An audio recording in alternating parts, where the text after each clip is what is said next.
And welcome back. We are in the last video. Now we have chapter 6, the conclusion, and I think chapter 6 is much easier to write than the discussion. We also have some sections that I think are good to follow. So we'll start with the wrap-up. The wrap-up is just like a short, as the name says, wrap-up, short conclusion of what you have done. What did you do? Why did you do it like this? What was the purpose of this? Remind me of that. So it should be like one paragraph, very short wrap-up of everything you have done. Then we have two very important things, the limitations and the future research directions. So we had many restrictions like of time, resources, many things, and we didn't do like the perfect study. We will need more time, money, and resources to do it. We had many limitations. So discuss them in here, discuss two or three limitations. For example, like even though our sample was very good in the survey, we only had 302. So maybe we could even have a better sample. Maybe that's a limitation. We only could access 302 students. Another limitation is in the interviews, like maybe in there, it's very clear we only had 2 interviews. So that's very low. So also mention that. Another limitation is that in the quant part, we are testing only the relationship of your independent variable and the relationship on global mindset, but we are not testing the other way around. That could also be a limitation. We don't have enough time to do the other test. So you state these limitations, 2 or 3. I mean, you don't have to discuss this that I'm saying, think about other limitations.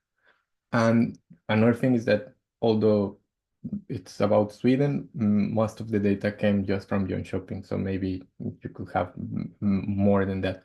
And connect those limitations, like one paragraph for limitations, and immediately after one paragraph for future research direction. So based on those limitations, what will you do in the future? If you had more time, if you had more resources, what will you do? Will you maybe do more interviews, maybe a focus group, or maybe you will follow a student over the years to see how the global mindset evolves. Maybe those are possibilities to present in here, future research directions. So explain what will you do and why. And finally, practical implications and societal implications. I mentioned in the last lecture that practical implications are usually quite easy to see, like from student perspective, what will the student learn about what you have written? From a teacher perspective, from a dean perspective, what policymakers, maybe what's relevant from a practice point of view. You don't need a lot, one paragraph is enough. And finally, the societal implications. We have this subsection just because for JU it's very important that we discuss how research influences society.